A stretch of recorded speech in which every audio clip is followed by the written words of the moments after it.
नमस्कार, मी प्रतिमा मोरे. आपलं स्वागत आहे आपल्या अध्ययन मालिकेमध्ये, ज्याचं नाव आहे घे भरारी, तयारी स्पर्धेची तयारी जिंकण्याची. आजच आपला नवोदयचा 2025चा पेपर झालेला आहे. तर हा ही संच आहे आणि यामध्ये आज आपण जे गणित आले होते ते गणित इथं सोडवून पाहणार आहोत. नेमकं त्याचं काय उत्तर आहे ते आता आपण पाहणार आहोत. बघा, पेपर अतिशय छान होता, अगदी मुलांच्या बुद्धीला चालना मिळेल असा होता. तर बघा, यामध्ये पहिले गणित काय विचारले होते, 4, 2, 0 आणि 7 या सर्व अंकांपासून तयार होणाऱ्या मोठ्यात मोठी आणि लहानात लहान संख्येतील तफावत आहे. बघा, अंक दिले होते 4, 2, 0 आणि 7. तर यामध्ये मोठ्यात मोठी संख्या त्यांनी तयार करायला सांगितली होती आणि लहानात लहान संख्या यातील तफावत म्हणजे फरक विचारला होता. आता मोठ्यात मोठी संख्या कोणती होणार आहे, 7420 ही मोठ्यात मोठी संख्या तयार होणार आणि लहानात लहान संख्या कोणती तयार होणार आहे, 2047. यातील तफावत म्हणजेच आपल्याला याची वजाबाकी करायची आहे. शून्यातून 7 जात नाहीत, त्यामुळे 10 घेतले, इथे 11 आणि त्यानंतर इथं 3 आलेले आहेत. 10 मधून 7 गेले 3, 11 मधून 4 गेले 7, 3 ला 3 आणि 7 मधून 2 गेले 5. म्हणजे आपलं उत्तर 5373 आलेलं आहे. म्हणजेच यामध्ये पर्याय क्रमांक सी हे 41चं उत्तर आहे. त्यानंतर दुसरं गणित बघा काय आहे, भागाकाराच्या एका प्रश्नात जर भाजक 51, भागाकार 16 आणि बाकी 27 आहे. बघा, भाजक दिलेला आहे, भागाकार आणि बाकी, आणि आपल्याला विचारलंय काय, तर भाज्य काय. तर भाज्याचे आपलं एक सूत्र आहे की भाज्य बरोबर भाजक गुणिले भागाकार अधिक बाकी. बघा, दिलेल्या सगळ्या आपल्याला त्यामध्ये संख्या टाकायच्या आहेत. भाजक आपल्याला 51 दिलेला आहे, त्यानंतर भागाकार हा 16 दिलेला आहे आणि बाकी ही 27 आहे. 51ला 16 ने गुणायचं आहे. 16 1 16, हातचा आला 1, 16 पंचे 80, 80 आणि 1 81 आणि यामध्ये 27 मिळवायचे आहेत. 6 आणि 7 13, हातचा आला 1, 1 आणि 1 2, 2 4 आणि 8 ला 8. अशा प्रकारे आपलं उत्तर ए हे आलेलं आहे 843. त्यानंतर पुढील गणित बघा काय आहे, पुढचे गणित आहे 90चे मूळ अवयव आहेत.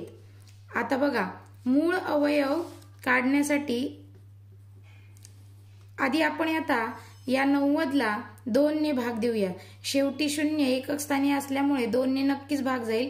2 चौक 8 आणि 9 मधून 8 गेले, 1 राहिला 10, 2 पंचे 10, 45 आलेले आहेत. आता याला 2 ने भाग जाणार नाही, तर इथे आता 3 ने भाग जाणार आहे. तर 3 ने आपण भाग देऊया. 3 1 3, 15 राहिले, 3 5 15, पुन्हा 3 ने भाग देऊ, 3 5 15 आणि नंतर 5 ने भाग देऊ, 5 1 5. म्हणजे अशा प्रकारे मूळ अवयव काय आलेले आहेत, 2 3 2 वेळा, म्हणजे गुणिले 3 गुणिले 3 गुणिले 5. हेच आपण असंही लिहू शकतो, 3 2 वेळा आले याचाच अर्थ 3चा वर्ग गुणिले 5. आता पर्यायामध्ये बघा 9 आणि 10 हे काही येणार नाही. त्यानंतर बी मध्ये 3 6 5 आलेला आहे, हे देखील येणार नाही. तर इथे आपला पर्याय दिसत आहे सी आणि यामध्ये डी ही हा आपला पर्याय नाहीये, त्यामुळे सी हे बरोबर उत्तर आहे. पुढचं आहे, पुढील पैकी कोणती संख्या नेहमी प्रत्येक मूळ संख्येचा अवयव असते. आता बघा, मूळ संख्येला इतर कोणत्याही संख्येने भाग जात नाही. ती संख्या आणि 1 या 2च अंकांनी त्यांना भाग जाऊ शकतो. त्यामुळे इथे जर लक्ष दिले तर 1 ही हा एवढाच अवयव आहे जो प्रत्येक मूळ संख्येमध्ये असतो, कारण का प्रत्येक मूळ संख्येला 1 आणि ती संख्या या 2च संख्येनी भाग जातो. त्यामुळे आपले उत्तर ए हे आहे. त्यानंतर बघा, पुढचे गणित आहे जर 9432 भागिले 9432 भागिले 1.25 बरोबर 7545.6 आहे। तर 9.432 भागिले 12.5 बरोबर किती? तर बघा, यामध्ये अगदी सिंपल उदाहरण आहे, आपण अध्ययन मालिकेमध्ये देखील पाहिलं होतं। यामध्ये आता 9432 इथं देखील 9432 दिसत आहेत, इथे 125, इथं देखील 125 दिसत आहे। म्हणजे आपलं उत्तर साहजिकच हेच आहे, फक्त पॉइंट कुठं द्यायचा हे आपल्याला बघायचं आहे। बघा, भाज्यामध्ये पॉइंट नंतर 3 अंक आहेत, पॉइंट नंतर 3 अंक आहेत आणि भाजकामध्ये पॉइंट नंतर 1 अंक आहे। आपण पाहिलं होतं, तर पॉइंट नंतर जितके भाजकात अंक भाज्यात अंक आहेत त्यामधून पॉइंट नंतर भाजकामध्ये असलेले अंक वजा करायचे आहेत। 3 मधून 1 गेला, 2 राहिले, म्हणजे आपल्या उत्तरामध्ये पॉइंट नंतर 2 अंक सोडायचे आहेत। बघा, पहिल्या पर्यायामध्ये दशांश चिन्हानंतर 4 अंक आहेत, दुसऱ्यामध्ये 5 अंक आहेत, तिसऱ्यामध्ये 3 आहेत आणि चौथ्यामध्ये 2च अंक आहेत। म्हणजे डी हे आपला पर्याय बरोबर आहे। त्यानंतर पुढचे गणित 1.1, 1.01, 1.001, 0.01, 11.01 आणि 111.1001 यांची बेरीज किती? बघा, हे आधी आपल्याला व्यवस्थित मांडून घ्यायचे आहे। बघा, पहिल्यांदा दिलेले आहे 1.1, त्यानंतर दिलेले आहे 1.01, त्यानंतर आहे 1.001, त्यानंतर दिलेले आहे 0.01, त्यानंतर दिलेले आहे 11.01 आणि त्यानंतर आहे 111.1001। बघा, 4 अंकापर्यंत दिलेला आहे, त्यामुळे आपण इथं 0 काढून घेऊ, म्हणजे आपल्याला बेरीज करणं सोपं जाईल। आता आपण बेरीज सहज करू शकतो। 1, त्यानंतर यांची बेरीज झाली 1, त्यानंतर 1 आणि 1 2 आणि 1 3, इथं 1 आणि 1 2, त्यानंतर 1 2 3 4 5, 1 आणि 1 2, पॉइंटला पॉइंट, म्हणजे आपलं उत्तर आलेलं आहे 125.2311। बघा, हे उत्तर सी इथं दिसत आहे, त्यामुळे या प्रश्नाचं उत्तर हे सी आहे, 125.2311। बघा, पुढील गणित काय दिलेलं आहे? 3 अधिक 3/100 अधिक 3/1000 अधिक 3/1 एकक दशक शतक हजार दशहजार लाख दशलाख 10 लाख यांची बरोबर दशांश संख्या किती? आता यासाठी आपल्याला काय करावं लागेल? या अपूर्णांकांचं, व्यवहारी अपूर्णांकांचं दशांश अपूर्णांकात रूपांतर करून घ्यावं लागेल। बघा, यामध्ये हा 3 दिलेला आहे, त्यानंतर आहे 3/100, खाली 100 आहेत, याचाच अर्थ पॉइंट नंतर 2 अंक आपल्याला हवे आहेत, म्हणजेच 3 हा एक आहे आणि त्यानंतर आपण 0.3 लिहिणार आहोत। पुढे आहे 3/1000, एकावर 3 शून्य आहेत, याचा अर्थ पॉइंट नंतर 3 अंक आपल्याला हवे आहेत, 1 2 3, त्यानंतर एकावर 1 2 3 4 5 6 शून्य आहेत, म्हणजेच दशांश चिन्हानंतर 6 अंक आपल्याला हवे आहेत, 1 2 3 4 5 आणि 6। अशा प्रकारे आपलं गणित मांडून झालेलं आहे, यांची बेरीज करायची आहे। आता आपण आपल्याला बेरीज पूर्ण करता यावी म्हणून 6 पर्यंत व्यवस्थित अंक लिहून घेऊ। 1 2 3 4 5 6, 1 2 3। आता यांची बेरीज करायची आहे, 3 0 0 3 3 0 पॉइंट आणि हे 3। अशा प्रकारे आपलं उत्तर आलेलं आहे 3.033.003। आपलं बी हे उत्तर आहे 3.033.003। बी हे उत्तर आता आपलं आलेलं आहे। त्यानंतर पुढील गणित आता आपण बघूया। पुढचं गणित फारच सुंदर गणित दिलेलं आहे। 0925 चे सोपे अपूर्णांक रूप. आता बघा, दशांश अपूर्णांकाचे आपल्याला व्यवहारी अपूर्णांकात रूपांतर करायचे आहे. जर आपण व्यवस्थित लक्ष दिले तर पहिला पर्याय येणं शक्यच नाही, कारण का इथं दशांश चिन्ह पण वापरलंय आणि ते व्यवहारी अपूर्णांकात पण लिहिलेलं आहे, म्हणजे हा पर्याय तर नक्कीच नाहीये. तरी आपण आता इथं याचं लिहून घेऊया 20.0925. 20.0925. आता याचे आपल्याला सोपं अपूर्णांकात रूपांतर करायचं. यालाच आपण असंही लिहू शकतो 20 अधिक, बघा दशांश चिन्हानंतर 1 2 3 4 अंक आहेत, म्हणजेच 925 लिहून आपल्याला एकावर किती शून्य द्यायचे आहेत? 4 शून्य, कारण का दशांश चिन्हानंतर 1 2 3 4, 1 2 3 4. आता आपण हे रूप करून घेतलेलं आहे, याला आपण 5 ने भाग देऊया. 5 1 5, 9 मधून 5 गेले, 4 राहिले 42, 5 8 40, पुन्हा 2 राहिले 25, 5 5 25. आता खालच्याला भाग देऊ, 5 2 10, 0 0 0, पुन्हा 5 ने भाग देऊ, 5 3 15, 18 मधून 15 गेले 3 35, 5 7 35, आणि खाली भाग देऊ 5 चौक 20, 0 0, म्हणजे हेच आपलं आता उत्तर काय आलेलं आहे? 20 अधिक 37 भागिले 400. आता आपण यांची बेरीज करूया. 400 तिरकस गुणाकार 4 दुने 8, 8000 अधिक 37, म्हणजेच आपलं उत्तर आलेलं आहे 8037 भागिले 400, म्हणजेच आपला पर्याय क्रमांक सी हा बरोबर आहे.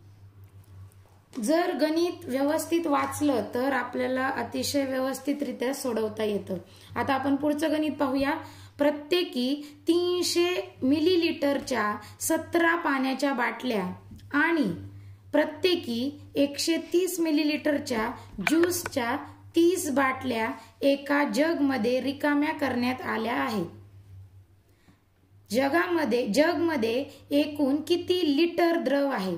बघा, जर व्यवस्थित लक्ष दिलं तर मिलीलिटर मध्ये बॉटल आहेत आणि आपल्याला लिटर मध्ये विचारलेलं आहे की जगमध्ये किती लिटर द्रव किंवा किती ज्यूस टाकण्यात आलेला आहे.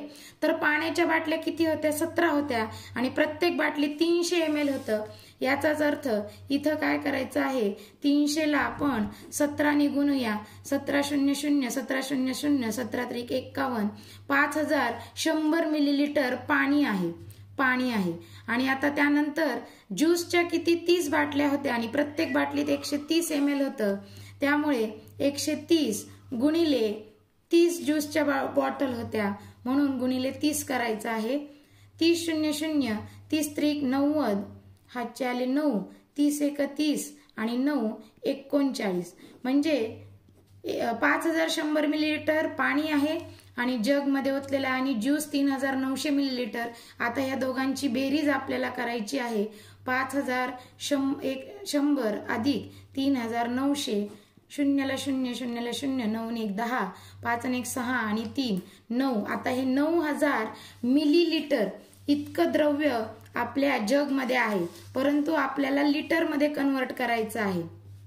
त्यामुळे आपण जे शिकलो होतो की हे डेसिमी इथं आपल्याला लिटर मध्ये देण्यात आलेलं आहे, म्हणून आपण इथे मध्ये लिटर घेऊया. आता आपलं उत्तर आलेलं आहे 9000 मिलीलिटर, बरोबर. आता मिलीलिटर पासून लिटर हे किती मागं आहे? 1 2 3 या 3 अंकांनी मागं आहे, म्हणून आपण यातले 3 शून्य कमी करणार आहोत, म्हणजेच याचं उत्तर आलेलं आहे 9 लिटर. म्हणजेच आपलं उत्तर 9 लिटर आलेलं आहे. बी हे बरोबर उत्तर आहे. आता पुढचं गणित पाहूया. सुरेश त्याच्या काकांना भेटायला सकाळी 9 वाजता घरातून बाहेर पडला. बघा, सुरेश आहे तो त्याच्या काकांना भेटायला 9 वाजता घरातून बाहेर पडलेला आहे. तो 10 मिनिट चालत गेला.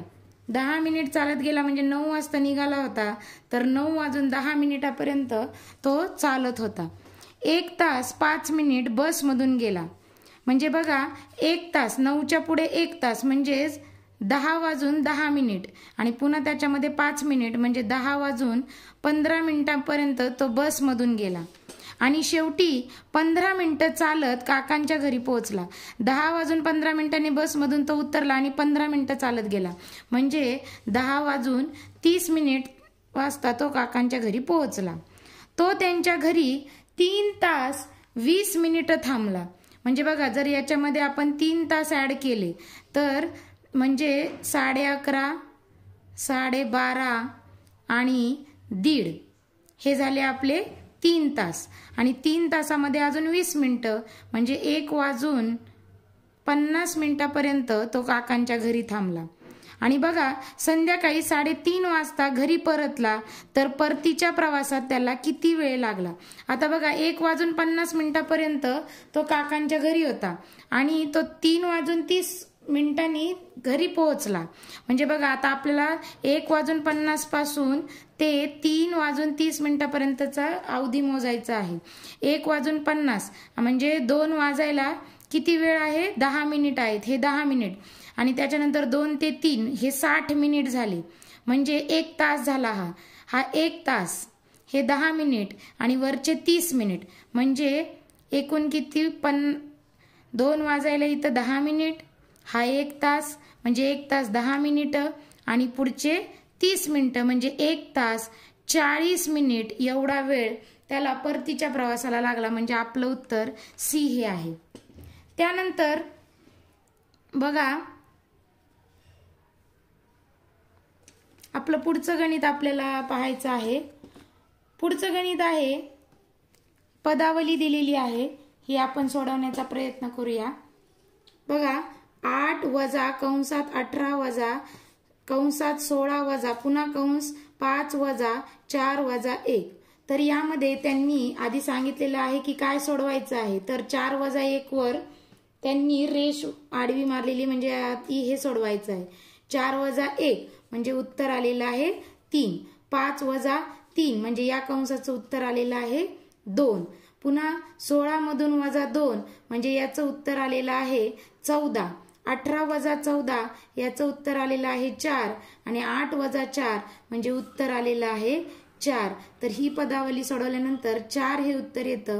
म्हणजेच पर्याय क्रमांक सी हे आपलं उत्तर आहे. त्यानंतर पुढे आहे 33/40 मधून काय वजा केल्यावर 11/40 मिळेल. बघा, हे गणित अतिशय सोपं आहे. त्यांनी काय सांगितलंय, 33/40 मधून किती वजा करावेत म्हणजे 11/40 उत्तर येईल. म्हणजे आपण धरलं की x वजा केले तर मग आपण काय करूया, यांची आदला बदल करूया. या x ला आपण पलीकडे पाठवूया आणि ह्या 11/40 ला इकडे घेऊया. हा x इथं आलेला आहे म्हणजे आपल्याला डायरेक्ट उत्तर मिळेल. छेद समान आहेत त्यामुळे वरच्यांची वजाबाकी होईल. 3 मधून 1 गेला 2, 3 मधून 1 गेला 2 बरोबर x. म्हणजे आपला x बरोबर 22/40. पण जर पर्याय आपण बघितले तर 22/40 हे उत्तर कुठंच नाहीये. म्हणून त्याला आपण संक्षिप्त रूप देऊया. बे ने भाग देऊ. बे एक बे, बे एक बे, बे दोन्ही 4 आणि शून्याला 0 म्हणजे आपलं उत्तर 11/20 आलेलं आहे. तर यामध्ये पर्याय क्रमांक ए हे आपलं उत्तर आहे. त्यानंतर पुढे अशीच एक पदावली आहे. 5/22 अधिक 7/22 वजा 3/22 अधिक 9/22 वजा 1/22. सगळ्यांचा छेद सारखा आहे त्यामुळे आपण 22 हा छेद लिहून घेऊ. त्यानंतर वर जी क्रिया दिलेल्या आहेत ते आपण एका पुढे एक लिहून घेऊया आणि हे आता आपण सोडवण्याचा प्रयत्न करूया. आता आपण याला संक्षिप्त रूप देऊया. बघा, 7 वजा 3 4 उत्तर येतंय आणि 9 वजा 1 8 उत्तर येते. म्हणजे आता बेरीज कशाची करायची, 5 अधिक 4 अधिक 8. 5 अधिक 4 9, 9 आणि 8 17 म्हणजे 17/22 हे आपलं उत्तर आलेलं आहे. बी हे आपलं बरोबर उत्तर आहे. त्यानंतर आता पुढचं गणित पाहूया. एक दुकानदार 1 रुपयाच्या 5 चॉकलेट विकत घेतो आणि 1 रुपयाच्या 4 या दराने विकतो. एकूण 125 रुपयाचा फायदा करून घेण्यासाठी तो किती चॉकलेट्स विकतो. म्हणजे बघा, इथं काय सांगितलेलं आहे की 1 रुपयाला 5 चॉकलेट विकत घेतो. म्हणजे एका चॉकलेटची खरेदी किंमत किती आहे, 1/5 आहे आणि तो हे चॉकलेट 1 रुपयाला 4 चॉकलेट विकतो. म्हणजेच एका चॉकलेटची विक्री किंमत किती आलेली आहे, 1/4. तर नफ्याचं सूत्र आपल्याला काय माहितीये, विक्री किंमत वजा खरेदी किंमत. बरोबर. आता आपली विक्री किंमत आहे 1/4 वजा 1/5. याला आपण संक्षिप्त रूप देऊया. 4 आणि 5चा लसा हा 20 आहे. त्यानंतर तिरकस गुणाकार 5 आणि 4 × 4 1/20. हे उत्तर आपलं नफा आलेलं आहे. म्हणजे पण आता त्याला नफा किती सांगितलेला आहे, 125 रुपयाचा नफा पाहिजे. त्याला 125 रुपयाचा नफा येण्यासाठी तो किती चॉकलेट्स विकेल, म्हणजे नफा किती पाहिजे आपल्याला 125. तर आपला जो नफा आहे त्याला आपण 125 ला 1/20 ने भागूया, म्हणजेच 125 गुणिले 20. तर याचं उत्तर 20×5 100, हातचे आले 10, 20 दुनी 40 आणि 10 50, पुन्हा हातचे आले 5, 20 × 1 20 आणि 5 25. म्हणजे त्याने 2500 चॉकलेट तो विकतो. म्हणजे डी हे पर्याय आपलं बरोबर आहे. आता पुढचं गणित पाहूया. टीनाने एक स्कूटर 55,000 रुपयात खरेदी केली. म्हणजे खरेदी किंमत काय आहे, 55,000 रुपये. खरेदी किंमत किती आहे, 55,000 रुपये. तिने त्याच्या दुरुस्तीवर 3,400 रुपये खर्च केले. म्हणजे यामध्ये हे 3,400 रुपये आपण मिळवणार आहोत. म्हणजेच उत्तर काय आलेलं आहे, 58,400 रुपये एवढा तिचा खर्च झालेला. एक स्कूटी घेण्यासाठी दुरुस्ती आणि खरेदी किंमत मिळून तिचा खर्च झालाय 58,400 रुपये. आता पुढे वाचूया. आणि मैत्रिणीला 56,030 रुपयामध्ये तिने ती विकली, तर तिला झालेला फायदा किंवा तोटा किती. बघा सरळ कळतंय की 58,400 रुपयाला खरेदी केली आणि विकली किती रुपयाला, 56,030 रुपयाला. म्हणजे साहजिकच तिला इथं तोटा झालाय. मग हा तोटा किती आलाय तो आपण वजाबाकी करून काढूया. 0 0 गेले 0, 10 3 गेले 7, 3 मधून 0 गेले 3, 8 मधून 6 गेले 2, 5 मधून 5 गेले 0. म्हणजे तिला 2,370 रुपयाचा तोटा झालेला आहे. बघा इथं बी हे आपलं पर्याय बरोबर आहे. आता त्यानंतर पुढचं गणित आहे. एका चौरसाकार बागेची बाजू 50 मीटर आहे. बघा त्यांनी काय सांगितलेलं आहे की एक चौरस आकाराची बाग आहे, बरोबर, आणि त्याची बाजू आहे 50 मीटर. बागेच्या आतल्या बाजूला चहूकडे 2005 मीटर रुंदीचा रुंद रस्ता आहे. चहूकडे म्हणजे चारी बाजूला. म्हणजे बघा हे जे अंतर दिलेलं आहे हे किती आहे, 2.5 मीटरचा रस्ता आहे. हा चारी बाजूने आहे. म्हणजे पुन्हा एक चौकोन आतल्या साईडने तयार झाला. या रस्त्याचं सपाटीकरण करण्यासाठी 10 रुपये प्रति चौरस मीटर या दराने किती खर्च होईल. आता यासाठी आपल्याला आधी ह्या चौरसाकार बागेचं क्षेत्रफळ काढावं लागेल, नंतर ह्या आतल्या चौकोनाचं क्षेत्रफळ काढावं लागेल. आता बागेची बाजू आहे 50, म्हणजे चौरसाचं क्षेत्रफळ आपण कसं काढतो, बाजूचा वर्ग म्हणजे 50 गुणिले 50, 5 5 25 आणि यावर 2 0. म्हणजे याचा अर्थ उत्तर आलेला आहे 2,500. हे बाहेरच्या बागेचं क्षेत्रफळ. आता आतल्या बाजूला बघा, आपल्याला आधी ह्या चौरसाची बाजू काढण्यासाठी काय करावं लागेल, ही चौरसाची बाजू आपल्याला समज काढायची आहे. तर बघा चौरसाची बाजू जर आपण बघितली तर एवढी येणार आहे. आता हे जे आहे हा 2.5 मीटरचा रस्ता इकडून आणि 2.5 मीटरचा रस्ता इकडून, 2.5 आणि 2.5 म्हणजे किती झाले, 5 मीटर झालं. मग या पूर्ण लांबीमधून, पूर्ण लांबी 50 आहे, 50 मधून 5 गेले म्हणजे आतल्या चौरसाची बाजू ही 45 आलेली आहे. पुन्हा एकदा ह्या आतल्या चौरसाचं क्षेत्रफळ 45 गुणिले 45 हा गुणाकार आपल्याला इथं करायचा आहे. बघा 5 5 25, हातचे आले 2, 5 चोक 20 आणि 2 22, 0 4 पंचे 20, हातचे आले 2, 4 चोक 16 आणि 2 18. बेरीज करूया, 5 2 8 2 10, हातचा आला 1, 2025. बघा बाहेरच्या बागेचं क्षेत्रफळ आलंय 2500 आणि आतल्या बागेचं आलंय 2025. हे आपण वजा करूया म्हणजे रस्त्याचं क्षेत्रफळ येईल. 10तून 5 गेले म्हणजे राहिले 5. त्यानंतर इथं 9 मधून 2 गेलेले आहेत म्हणजे राहिले 7. त्यानंतर 4 आणि 0ला 0 म्हणजे उत्तर आहे 475. क्षेत्रफळ आलेलं आहे 475. आता प्रति मीटर खर्च किती सांगितलाय? 10 रुपये. म्हणजे याला आपण काय करणार आहोत? 10ने गुणणार आहोत. तर उत्तर आलेलं आहे 4750. इतका खर्च आपल्याला होणार आहे. पर्याय क्रमांक बी हे उत्तर बरोबर आहे. आता बघा खालचा प्रश्न बघूया. खालील आयताकृतींपैकी कोणाचं क्षेत्रफळ सर्वात जास्त आहे आणि किती आहे? बघा पहिला आयत दिलेला आहे. आयताचं क्षेत्रफळ काय सांगता आपल्याला?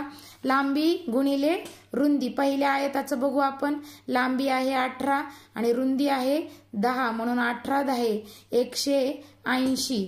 इथं आपण लिहूया 180. त्यानंतर दुसरा चौरस दिसत आहे कारण का 14 सेंटीमीटर बाजू आहे. चौरसाचं क्षेत्रफळ म्हणजे बाजू गुणिले बाजू. 14चा वर्ग किती येतो? 196 म्हणजे याचं उत्तर आलेलं आहे 196. त्यानंतर पुढचा आयत आहे 16 आणि 12. लांबी आहे 16 रुंदी आहे 12.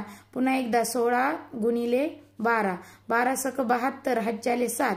12 1 12 आणि 7 19 म्हणजे हे उत्तर आलेलं आहे 192. आणि शेवटचा पुन्हा लांबी रुंदी 17 लांबी आणि 11 रुंदी म्हणून 17 गुणिले 11. 11 7 77 हातच्याले 7. 11 1 11 आणि 7 18 188. तर आता बघा सगळ्यात जास्त कोणाचा आलेला आहे? 196. या चौकोनाचा आलेला आहे आणि किती आलंय? 196. म्हणून बी नंबरच्या चौकोनाचं क्षेत्रफळ सर्वात जास्त आलंय. चौकोन बी 196 हा आपला पर्याय क्रमांक आहे बी. हे उत्तर बरोबर आलेलं आहे. आता बघा पुढचं गणित. सायकलच्या चाकामध्ये एकूण 24 तारा आहेत. आता आपण सायकलचं जर चाक बघितलं तर ते कसं असतं? गोल असतं आणि यामध्ये 24 तारा आहेत. 2 लगतच्या तारामधील कोन किती? बघा जसं अशोक चक्र असतं त्याप्रमाणे सायकलच्या अशा तारा असतात. आता प्रत्येक 2 तारेमधील हा कोन आपल्याला विचारलेला आहे. बरोबर. तर आपल्याला वर्तुळाचं पूर्ण जे माप असतं ते असतं 360 अंश. बरोबर. आणि तारा आहेत 24 म्हणजे आपल्याला 24 ने भाग द्यायचा आहे. आपण 24चा पाडा म्हणूया. 24 1 24 वरती 24 1 24. 6 मधून 4 गेले 2 राहिले. 3 मधून 2 गेले 1 राहिला आणि हे 0 म्हणजे 120. 24 5 5 120 म्हणजे प्रत्येक 2 तारेतील कोन किती आलेला आहे? 15 अंश. आणि म्हणून पर्याय क्रमांक बी हे त्याचे उत्तर आहे. आता बघा घड्याळात संध्याकाळचे 6 वाजताना तास आणि मिनिट काटा यामधील कोन किती? ज्यावेळी संध्याकाळचे 6 वाजतात त्यावेळी बरोबर असा कोन झालेला असतो. बरोबर. म्हणजेच हा आता कोणता कोन होऊ शकतो? तर हा सरळ कोन असतो ज्याचं माप किती असतं? 180 अंश. मग बघा लघुकोन, काटकोन, विशाल कोन आणि सरळ कोन. तर आपलं उत्तर आहे डी सरळ कोन. आता आपण पुढचे गणित वाचूया. पी क्यू आर आणि एस यांनी सोडवलेल्या प्रश्नांची संख्या स्तंभालेखाच्या माध्यमातून दाखवण्यात आली. आधी आपण आलेख समजून घेऊया. बघा पी क्यू आर एस यांनी काही प्रश्न सोडवले आहेत. पी ने 4 प्रश्न सोडवलेले आहेत. क्यू ने 6 प्रश्न सोडवलेले आहेत. आर ने बघा 10 प्रश्न सोडवलेले आहेत आणि एस ने 8 प्रश्न सोडवलेले आहेत. आता आपण पुढे बघूया काय करायचं आहे. स्तंभालेखाच्या आधारे हे शोधा की क्यू आणि आर यांनी मिळून सोडवलेल्या प्रश्नांची संख्या. क्यू आणि आर बघा दोघांनी मिळून किती सोडवली? 10 आर चे आणि 6 क्यू चे म्हणजे 10 आणि 6 16 प्रश्न त्यांनी सोडवलेले आहेत. नंतर पी आणि एस यांनी सोडवलेले एकूण प्रश्न. पी चे 4 आणि एस चे 8 म्हणजे 8 आणि 4 12 प्रश्न त्यांनी सोडवलेले आहेत. किती जास्त आहेत? बघा 16 पेक्षा 12 हे 4 ने जास्त आहेत. त्यामुळे पर्याय क्रमांक 1 हे आपलं उत्तर आहे। अशा प्रकारे आज आपण नवोदय 2025च्या गणित उदाहरणे सोडवून पाहिलेली आहेत। आपणही आपले उत्तर तपासायचे आहेत, बरोबर आहेत का, आणि आपले गुण किती पडले आहेत हे पाहायचं आहे। धन्यवाद।